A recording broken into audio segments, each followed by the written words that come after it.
Assalamu alaikum, Brother Yusuf. Alaikum. Thank you for coming in today and sharing your story in accepting Islam and converting to Islam. So alhamdulillah, we just heard from Brother Reed Janie. And now, Brother Reed Jane. And now we're hearing from our community member, Brother Yusuf. So Yusuf, how long have you been Muslim? Alhamdulillah, I've been Muslim since October 19th, 2010. MashaAllah. Almost 2 years, over 2 years. Oh, great. Okay. So, and before I guess we ask about your journey to Islam, were you born and raised in the U.S.? No, I was not. Oh, you were? Okay. So where were you born? I was born and raised in Santiago, Chile. Ah, Chile. Okay. So how long were you there before you came to the U.S.? Alhamdulillah, I came here when I was in 97. Mm-hmm. I was 7 years old. I just finished my kindergarten class, moving into first grade, and then we moved throughout the U.S., starting in Miami, Florida. Oh, okay, beautiful. Okay, طيب, alhamdulillah, that's great. And so I guess basically, can you share with us your first knowledge of Islam, or when you first heard about it, and first got interested? Sure. Alhamdulillah, I wasn't exposed as much to Islam when I was young because my father, being a pastor, it was very different. My outlook in my faith, in my whole way of life, was basically the Christian aspect. So everything from the teachings to the literature, everything was something I absorbed and something I maintained. Being like the senior, like the oldest son, that was my task, my priority to uphold in my family. Alhamdulillah. Well, can you explain this? What do you mean uphold? What was it they wanted you to uphold? They wanted me to uphold because in my tradition or culture? my culture, the oldest, especially being a male, you have to carry like the family. Responsibility. Not just responsibility, but the family like outlook. So people will look into the family and they'll look onto you, and they'll be like, "This is the man. This is the representation. This is who's going to be leading this family in the future." And so on. Okay. All right. So, So then what happened? So then we moved in '97 to Minnesota. Florida. Then Minnesota. Then Kansas, and then finally California. Oh, mashallah. Nomad. In California, we lived with my grandmother. My grandmother is also a very religious person. A block from the street, we had a church. Okay. Which, if I may ask, what denomination from Christianity? We were, my father was an evangelist pastor. Okay. But my family on my grandmother's side, on my mother's side, was Presbyterian. Okay. So what was the challenge there? Any challenges between? There was many challenges because in 2009 I was made aware into Islam. Actually, when I first got into college, I became kind of interested in different religions and perspectives, because when I came into college, I became I kind of despised faith. Because there was a moment in my time in my life that I was led astray. I went from a strong Christian to being scared and also led astray and believing that such things are not relevant or not proven or otherwise.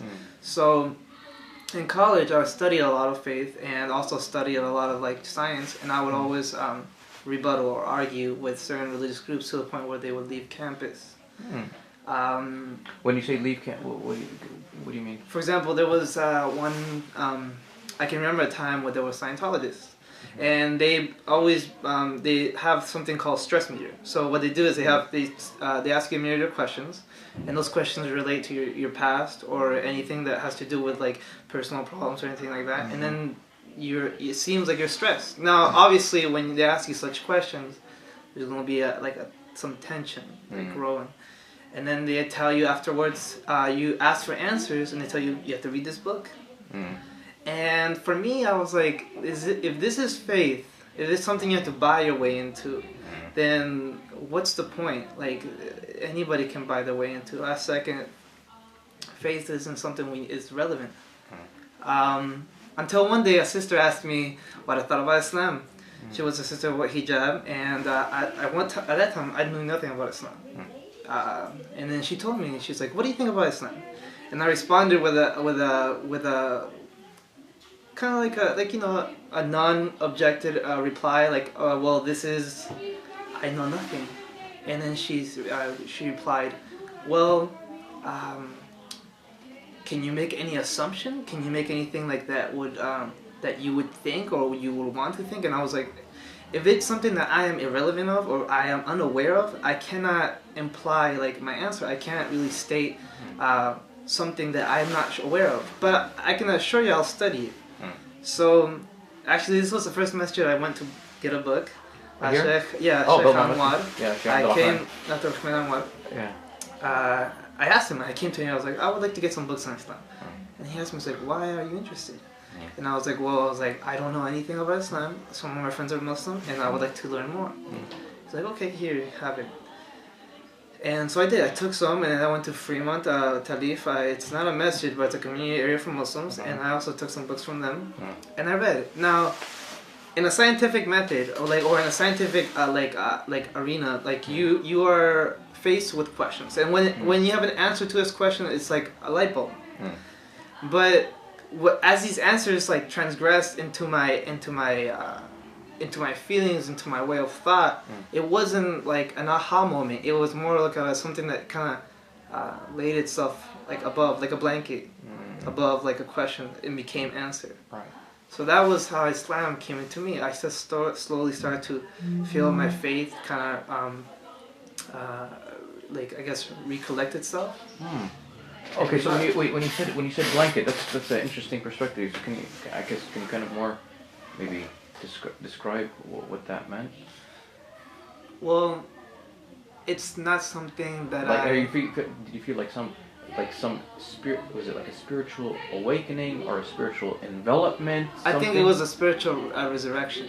It was because it was a point where I was very faithful, to a point where like I just doubted my faith, to a point where like this is what I need. This is my answer. This is my resolution. You felt Islam had that. Yes. Okay. I felt Islam had more answers than I can ever figure out. Okay, and when you say more answers, what specifically had more answers? Not just in like a phrase or something you say, but in a feeling and in something you refer to.